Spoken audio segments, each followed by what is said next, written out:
Hello, Year 5. Welcome to your English lesson for today. So, over the last 2 weeks, we've looked at all these different skills to help us with reports. We've looked at speech, report to speech, direct speech. We've looked at how to create a story from a picture book. We've also looked at different types of reports, looking at the hurricane reports for Hurricane Michael and Sandy. And we've looked at all those different grammar skills with our cohesion devices.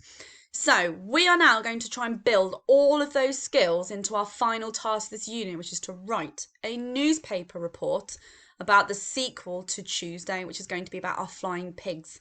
And that's one of the sequels that you planned for our reports last week. Okay, so this week into next week, we're going to be looking at the different features of newspaper reports. And as we go through and pick apart those features, we're going to start using some of the skills that we've already learned. And we're going to build a plan. And then we're going to have a go at writing our very own newspaper report for our sequel. Okay. So today we're going to primarily focus on headlines. Okay, this is the very first thing that people see when they look at a news report. Okay, it's the first thing that catches that reader's attention. So we're going to look at why they're so important. Okay, so headlines are found in different forms. So we can have printed newspapers. We might hear it on the radio. We could see it on TV news. And we can also see it on internet sites. Now, due to modern day technology, it's more likely that if you've read a newspaper report article, it's most likely to be something you've read online. Nowadays, not very many people actually buy a printed copy of the newspaper from the shop or from the newsagents because modern day technology, more people are attached to an electronic device instead. But they're still presented and written in exactly the same way. Okay, now they're the main title of our news story. So they're almost like a summary title of what the story is going to be about. Okay. So where and when do you hear or see headlines in the TV news? Is it going to be where and when there's a breaking story, when there's something that's happening in the country or in the city? What do newspaper reports look like? Okay, so what do their headlines look like and why are they so important? So TV or radio news headlines are usually spoken in a list, okay, and this is usually at the very beginning of the news bulletin. So a bulletin's almost like a timetable of what is going to be coming up in the show. So they're almost like bullet pointed parts of the news story. Now, the newspaper headlines will always appear in bold and it will always be the biggest print on the front of that newspaper report. And it's always right at the top of the story. It's the very first thing that you read, okay? Now, you may also see a list of them on the front page of something. So if there's multiple different stories, sometimes on the front of a newspaper, you'll have the main story and you'll be given the headline and a little bit of the information, but you'll see shots of other newspaper reports that you'll read as you go through. Now, we're going to look at some more pictures of those in our next lesson so that you can see how it all comes together. So, newspaper headlines need to be eye-catching. Like I said, it's the first thing that the reader's going to see. Now, obviously, it's the title for the news story, so it's got to give enough information to suggest what the story is going to be about, so almost some inference, some infer what it's going to be, but it's also got to be very short and snappy. Okay, you won't ever come across headlines that are 2 sentences long. Okay, there's only so much space that you can fit. So before I show you any examples and give you all of the skills to be able to create your perfect headline, I would like you to have a go at doing them first based on what you might already know about newspapers and what needs to be involved in a headline. I want to see what you can do before we move on with the lesson. So here are 5 explanations of news stories below. And your job is to now write a headline for each of them. So we've got the boy finds a stash of gold Roman coins in the local park. A girl from your local area is chosen for the Team GB gymnastic team at the 2020 Olympics. A giraffe escapes from a zoo and makes it down the road into the supermarket car park. 500 dogs and their owners do a 5-kilometre run and raise thousands for charity. And a bridge in a local town falls into the river, causing chaos for the town. So, I would like you to pause the video and I want to see, can you write down for me 5 different headlines to match those different stories? And then I'm going to have a nosy at those when you send your work in and see how much better your headlines got by the end of the lesson. So pause the video and have a go.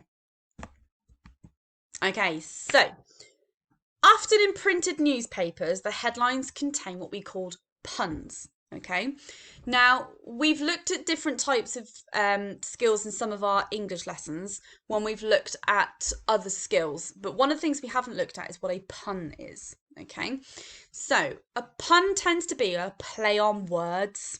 Okay, so this is almost a little bit like our idioms that we looked at when we did our Shakespeare unit. So when we said that something was a piece of cake, there was a literal meaning of having a physical piece of cake. There's also a figurative meaning, which was that a piece of cake is easy. Therefore, if you describe yourself as doing something like a piece of cake, it's an easy task to do. And puns can be very similar. So puns are also a play on words where they link to a deeper meaning. Okay, so for example, I have 4 different headlines on my screen here. So we've got Soda Band Goes Flat, Marks and Sparks, Super Cali Go Ballistic, Celtic Are Atrocious. If you are a Mary Poppins fan, you might know that one. And Boy, What a Sunrise. Okay, so that son is his son is in a boy and his father rather than the son. What I would like to do is just have a read of those headlines. You've got 4 different stories underneath. Do you think you can match them? So in your books or in the piece of paper in front of you, can you write down the headline that matches the story? Okay, so let's see if you got them correct. So, Marks and Sparks. We know that Marks and Sparks is almost a shorthand way of saying Marks and Spencers. But there was a very quick play on the word sparks, because a man who was struck by lightning was saved by his Marks and Spencer's slippers. So although he's got Marks and Spencer's slippers on, there's also the play on the sparks, because when someone gets struck by lightning, it's a bolt of light, isn't it? It's almost like it's a spark, it's that electric energy. So that is a pun because it's a play on the word of sparks. So it has 2 meanings of Marks and Sparks as in Marks and Spencer's, but also sparks in terms of the lightning bolt. Okay. Oh, this one, Soda Ban Goes Flat. Okay, so a ban on fizzy drinks was cancelled the day before it was due to start. Okay, now we know about the soda ban. So when we ban something, it means we're no longer allowed to do it. So if we have a sugar ban or a soda ban, it means we're getting rid of it altogether. But there's a nice little play on the word goes flat. Okay, when something gets cancelled or doesn't go to plan, you say it falls flat. It falls. There's no story to it. It's done. It's dusted. It's gone flat. Bye bye. But what happens when you leave a soda can out? Or when you leave a fizzy drink out, or you leave it in a glass, you leave the lid off.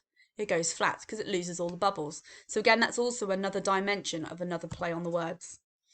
Now this one, Inverness Caledonian Thistles beat Celtics in a shock 3-1 Scottish Cup win. Okay.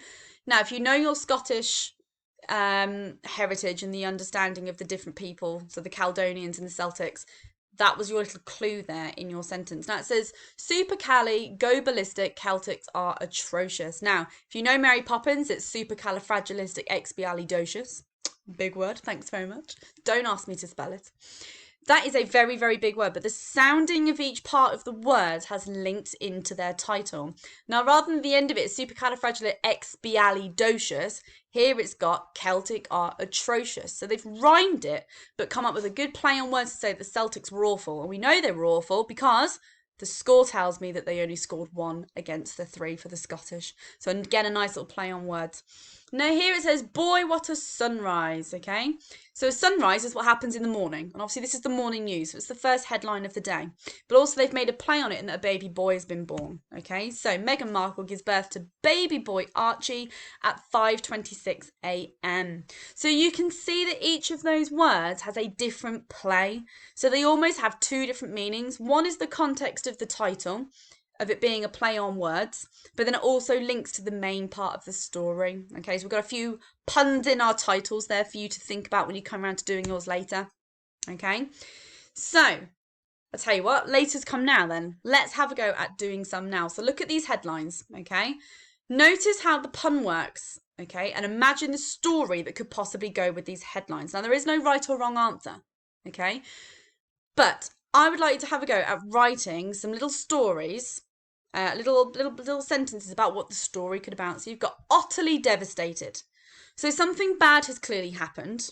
So you're utterly devastated, but it uses the word utterly, so it might have something to do with otters. Here you've got brave and bold. Now, if you're brave and bold, that means that you are very successful, you're very confident in something, but they've got the play on the word bold here. Okay, now this is a homophone because it's the same word sound, but it's spelt differently. And this bold could be a bowl, as in bowling balls. So maybe it could be something to do with the bowling sport. Here you've got a band who's been banned. Okay, so band, it could be a music band, it could be a pop band, but they've been banned from something, they've been stopped from doing something. Utterly marvellous. My. I need to come up with some better puns. This is almost like dad jokes. My father would be very disappointed in me right now. Utterly marvellous. Well, we know that udders are on cows, so this could be a story about cows, but it's going to be a good story because it's a marvellous story. Stocking up at Christmas. Now, that's a nice play on the word stocking. When you stock up on something, that means that you get lots of resources in and you build a supply. But you also know that you get stockings at Christmas, which is what you put presents in. It's a nice little play there. And here we mow again. Okay. So that would be here we go again. So this is going to be clearly a story that's been in the news before, but it says here we mow again. So think about what might mow that might happen again. Okay, so pause the video, I'd like to have a go, see if you can come up with 6 different stories to match your headlines. Okay, so I'm going to have a look at those when you send them through to me, and I'm going to see how your headlines and your stories have progressed by the time you come around to doing your final task. So here is just a copy of some glossary words that we might come across when looking at newspapers. So we have our media industry. Now this is the world of work of business, TV, radio and newspapers. Okay, so this is anything that deals with reporting stories to the world. Now we know that puns are a play on words. It's when we're using the sound of words and swap them around to be funny or clever, but they will also have another meaning. Puntastic in itself is just a pun. It's a play on words. It's a fantastic pun, so it's a puntastic. So that word in itself is a pun, okay? We then have a tabloid. Okay, now we have 2 different types of newspapers that you can buy if you were to buy a physical copy. Now you have a tabloid newspaper, okay, they are smaller newspapers, okay, so they're a little bit bigger than your A4 papers, okay. They tend to be from different newspaper companies such as The Sun, could be the Daily Express, it could be the Daily Record in Scotland, it could be the Daily Mail, the Daily Mirror. Those will be your tabloids, so those are your smaller newspapers. And then you get your bigger newspapers, and sometimes these are considered almost the more important ones because they have all of the big news stories in that are reliable resources. So we have the larger newspapers. Now these were always, when I was a child and I used to read them off my mum and dad, I mean, they'd swamp me. They are really big newspapers when you open them out. Now, at the moment in the UK, there is only one broadsheet, and it's called the Daily Telegraph. Okay, but there are other UK broadsheets that include the Times, the Telegraph, the Guardian, the Independent, the Financial Times. You might have heard of some of those newspapers before. Now, they're known as quality newspapers in comparison to tabloid ones, like I said, because they deal more with the bigger, more serious issues within our country. And because they have very high standards with dealing with those news reports, that's what makes them more reliable, but that makes them the more important, more serious newspapers. Okay? So, your task for today. So, I have given you some stories. Okay, so thinking about your puntastics and having a go at creating your stories and having a go at your own headlines at the beginning, let's see now, based on your ideas of puns and linking your stories and titles together, see if you can have a go at some today. So I want you to have a go at creating some catchy headlines for these different news stories. Okay. Now, you might have to copy this out if you don't have access to printer, that's fine. You can copy out the headline, you can write the story, slip underneath, not a problem. Once you've done that though, I would then like you to have a go at creating 2 or 3 different headlines for your newspaper report that you're going to write about our pig sequel. Okay, so if you still have your plans that you looked at last week and all of your information, use those to help you. But I want you to see if you can come up with 2 or 3 different headlines that we can then think about using when we come round to planning our newspaper report in a few days' time. We'll see if you manage to come up with some better ones, and I might, when I see your work come through at the end of next week, I might magpie some of them for my PowerPoint. We'll see who comes up with the best puns. Okay, so have a go at doing that task and creating your own headlines, and then we'll move on to looking at some other features of our newspaper reports tomorrow. All right, good luck, Year 5.